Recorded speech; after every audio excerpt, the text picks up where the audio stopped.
Hey, welcome to Cheaper Jeeper TV, the show that helps you get the most for your money so that you get the most for your Jeep. I'm Dino, your host. Glad to see you here. On this week's episode, we're going to learn how you could save some money by adjusting your emergency brake cable yourself. Stick around.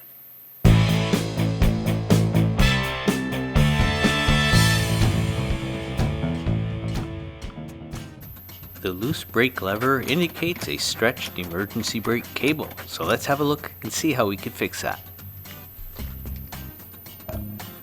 Upon looking in the forums, I found this one page that shows recalls, technical service bulletins, and issues bulletins for the JL Wrangler. And as you scroll down through the list, you could see them all and check them out. I'll put a link to this page in the description section of this video, but don't worry. Just because it's on the list, it doesn't mean it applies to your specific Jeep. And then you can see here there's a parking brake lever loose or rattles issues bulletin, and when you look at it, there's a start case number for it, and there's instructions on what to do, and they even show you an image of what it would look like when it's loose, and then it shows the bolt that you would adjust to tighten your cable. Now, the adjustment bolt is located beneath the mid console of the Jeep. Now, there are videos that show you how to remove it. They involve pulling out this boot, pulling out that boot, removing a bolt here, removing another bolt here, pulling off the gear shift knob, pulling off the transfer case knob, then pulling up this top trim piece, and then pulling up this top trim piece, then pulling out this electrical plug, and then pulling out an electrical plug here, and well, it goes on. It's not too difficult, but it is involved. But in this video, I'm going to show you a bit of a shortcut. And the shortcut begins in the back of the console behind the driver's seat, where we'll remove the bolt there. And on the other side of the console, we will remove the bolt. Then we just raise the console and have access to the adjusting bolt from behind. All you'll need is a deep socket, a 10mm socket with an extension. And then raise the rear of the console, and then you'll have access to the adjusting bolt, and here you can see what it looks like. And then you're done when you remove that and put the bolts back in. Now that's the simplified version. I'm just going to go through a bit of a detailed description now.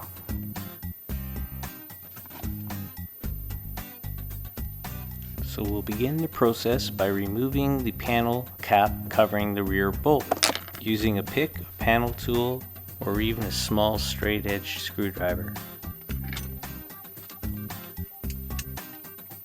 Then using a 10mm socket, remove the bolt. You'll notice the bolt has pink Loctite from the factory. And now we will repeat the process on the passenger side of the rear part of the center console. Now, I've gotten comfortable at having enough room to access that adjustment bolt, having just removed the rear two bolts. But I will show you some extra steps that you could take till you're comfortable doing it that way. For example, there are two similar bolts on the driver's side and the passenger side at the front of the console, and by removing them, it'll allow the console to move a little bit more. And here I'm demonstrating how much more space it can move.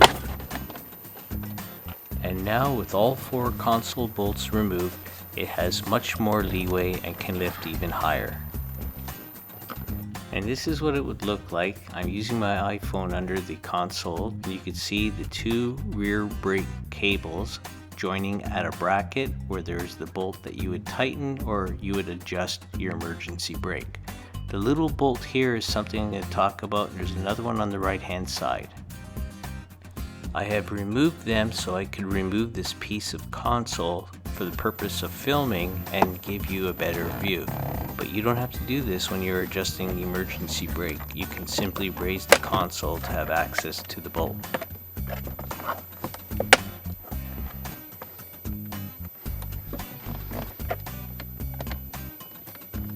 The bottom trim piece also has two screws in the upper two corners. Once I remove those, we will be able to remove the piece and we're in the clear.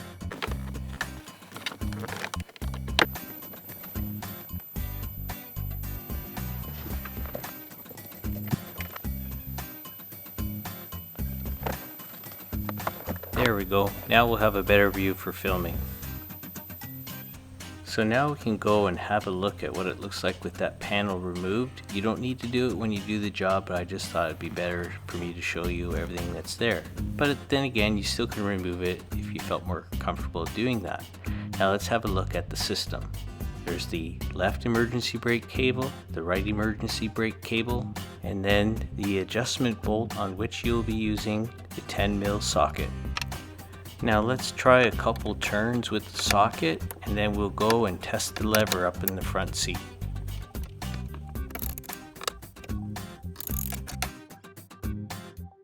Now as I test it out, I have a little bit of slack, but I think I'm pretty happy with how it looks right now. I don't want to over tighten it or the emergency brake will be engaged. But I'm glad I read the FCA bulletin that I alluded to earlier, because it does talk about this tip, where you pull up on your newly adjusted emergency brake and leave it there for a minute, and then if there's more slack left over, you got to go back and readjust. So then you just go back and do another couple turns and repeat the process until it's adjusted. So it looks good after a couple tests. It's time to put everything back together.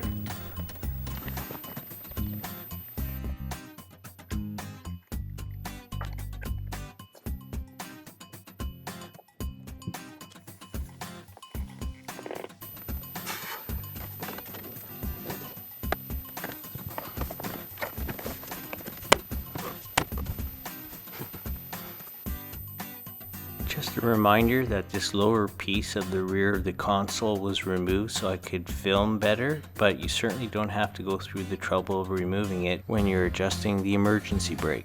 In fact, you really only have to deal with the 4 side console bolts, and once you're comfortable at it, like I am, I just remove the 2 rear console bolts when I'm adjusting the emergency brake cable.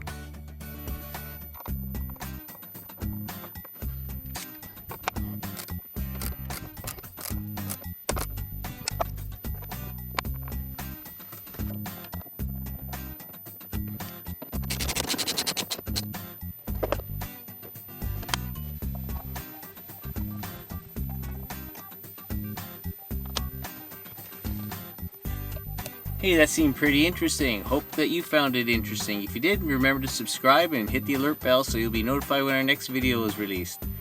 But for now, let's move on to the tips segment of this week's episode. Now for some cheaper Jeeper tips. One tip to ensure that your emergency brake cable is adjusted properly would be to jack up the rear tires and see if they still are able to spin. That way you know that you haven't adjusted it too tight. Hey, that seemed pretty good, but for now, let's hear from our subscribers. And now for subscribers' tips. Hey, Cheaper TV, thanks for the good info in the windshield replacement video. Speaking of windshields, I use a product called Glassparency that really helps keep the windshield clear of water. This stuff is awesome. I saw it on Pan TheOrganizer. I'm happy with the product considering I only paid for the shipping. Signed, Randy. Hey Randy, thanks for sharing the tip. I checked out Pan TheOrganizer's video on the product, and the free giveaway is still valid at the time of recording this video. I also checked the Glassparency website, and they actually feature a Wrangler off-roading using their product. So I'll put a link to that as well. Thanks for the tip, Randy.